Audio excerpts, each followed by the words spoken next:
Good morning, dear students. Myself Santosh Kumar Kundara, Assistant Professor in Physics, government PG college Dausa. आज का हमारा topic BSc part first के paper mechanics से है और टॉपिक जो है यूनिट सेकंड के चैप्टर से है और टॉपिक है सेंटर ऑफ मास या द्रव्यमान केंद्र। जैसा कि इसके नाम से ही क्लियर हो रहा है कि सेंटर ऑफ मास क्या होगा, किसी भी पिंड या सिस्टम जिसकी आप स्टडी करना चाह रहे हैं उसमें कोई एक ऐसा बिंदु जहां पर उसका संपूर्ण मास केंद्रित माना जा सके, वो क्या कहलाएगा, उसका सेंटर ऑफ मास या द्रव्यमान केंद्र। और उस बिंदु की गति के द्वारा ही संपूर्ण पिंड की गति को व्यक्त किया जा सकता है कि किस प्रकार पूरा जो आपका सिस्टम है वो गति करेगा, उसका वेग क्या होगा, उसका त्वरण क्या होगा। तो उसी की हम स्टडी करेंगे, द्रव्यमान केंद्र की।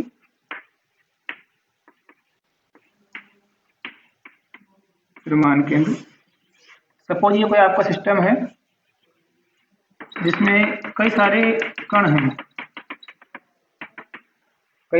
हैं, तो जिनका द्रव्यमान सपोज m1, m2, m3 इस तरह से है। तो यदि संपूर्ण कणों का जो द्रव्यमान है वो पिंड के कुल द्रव्यमान के इक्वल है, m1 plus m2 plus m3 and so on, और यदि पिंड आपका गति कर रहा है और सभी कणों का स्थानांतरण भी समान होगा, तो उस स्थिति में क्या होगा, किसी एक कण की गति को व्यक्त करें तो वो संपूर्ण पिंड की गति को व्यक्त कर सकता है। और यदि इस पिंड पर कोई बाह्य बल आपने लगा दिया तो इसमें एक कण इस तरह से होगा कि वो उसी प्रकार बिहेव करेगा जैसे कोई एक आपका विलगित कण है और वो उस पर बल के अधीन गति कर रहा है। तो कुल मिला के ऐसे कह सकते हैं कि कोई एक कण इस प्रकार होगा जो कि पूरे द्रव्यमान को केंद्र पर मान सकते हैं और वो क्या कहलाएगा, आपका द्रव्यमान केंद्र। अब इसका मैथमेटिकल एक्सप्रेशन देख लेते हैं कि द्रव्यमान केंद्र की कंडीशन किस प्रकार आपको प्राप्त होगी। तो माना कोई निर्देश तंत्र है और उसमें कोई पिंड आपका स्थित है। ये आपने निर्देश तंत्र लिया और इसमें किसी पिंड की आपने कल्पना कर ली जिसमें रैंडमली m1, m2, m3 द्रव्यमान के आपके कण है। किसी आयवीय पार्टिकल को जिसकी पोजीशन आपकी p है, आयवा कण है, इसको कंसीडर किया जिसका स्थिति सदिश मूल बिंदु के सापेक्ष क्या कंसीडर कर लेते हैं, ri वेक्टर। ठीक है। इसी प्रकार एक दूसरा बिंदु c लेते हैं जिसका स्थिति सदिश मूल बिंदु के सापेक्ष rc, और इन दोनों बिंदुओं के बीच में जो स्थिति सदिश होगा वो क्या है, आपका rci वेक्टर। ये आपका x, ये आपका y, ये z, ये बिंदु आपका O है। तो चित्र से आप क्या देख पा रहे हैं, चित्र से आप देख रहे हैं rc vector equal to rci vector plus ri vector, equation number first. ठीक है, ये सदिश योग नियम से ये समीकरण आपको प्राप्त हो गया है। समीकरण 1 में दोनों तरफ mi से गुणा करने पर, mi से गुणा करने पर क्या इक्वेशन प्राप्त होगी, mi rc vector equal to mi rci plus mi ri vector, equation number second.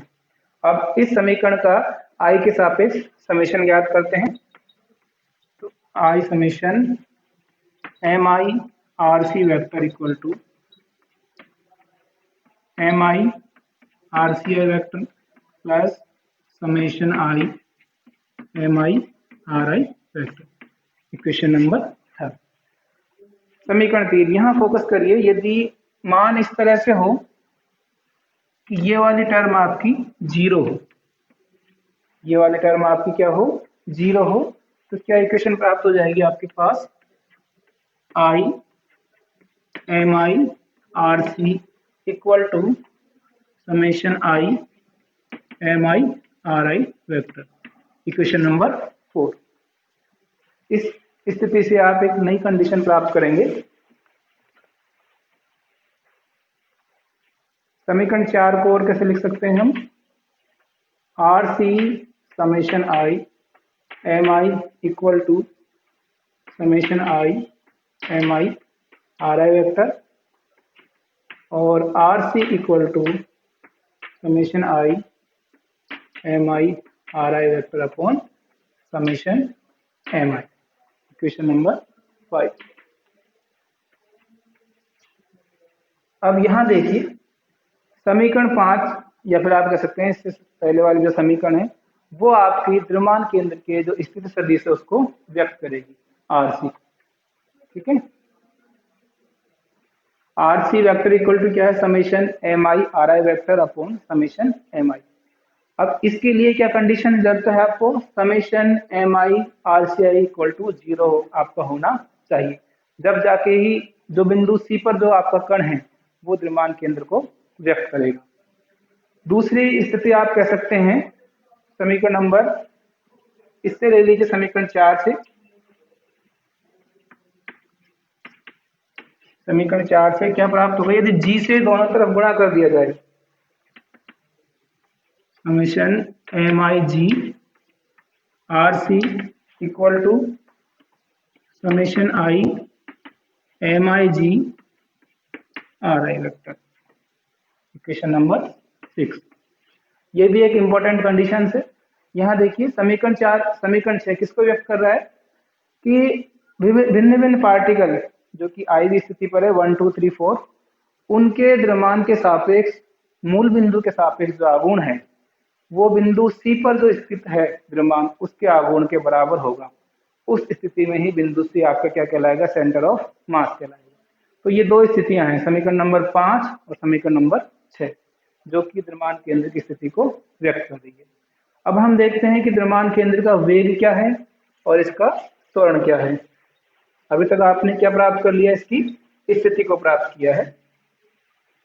जैसा कि आप पिछले चैप्टर में स्थिति के सदिश से वेग और त्वरण को प्राप्त कर रहे हैं, उसी प्रकार यहाँ पर भी वेग और त्वरण के मान आपको प्राप्त करने हैं। समीकरण नंबर 5 से दूसरा है द्रव्यमान केंद्र का वेग।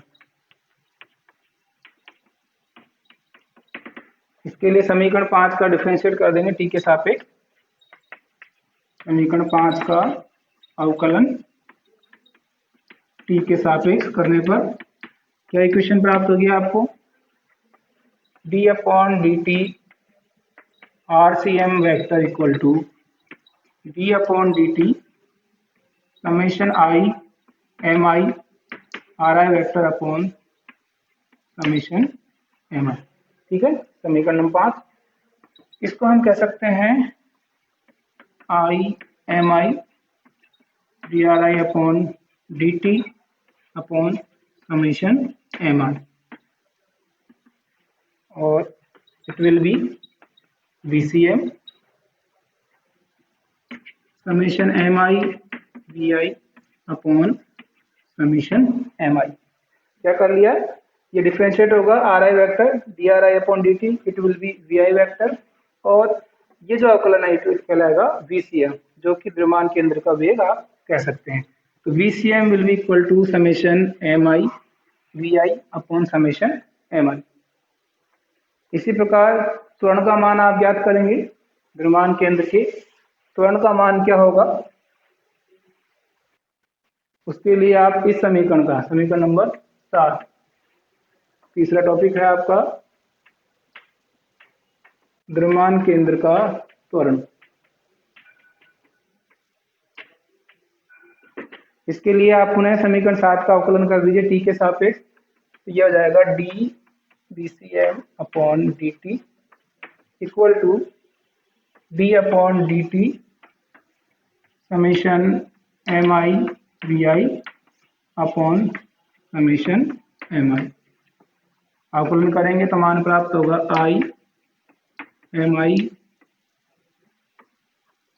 Upon D T summation M I, और it will be equal to D VCM upon D.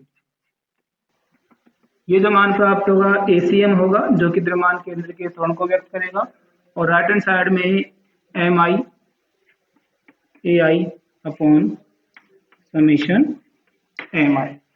Question number 8। समीकरण आपका क्या व्यक्त कर रहा है, द्रव्यमान केंद्र का जो त्वरण है उसको व्यक्त कर रहा है।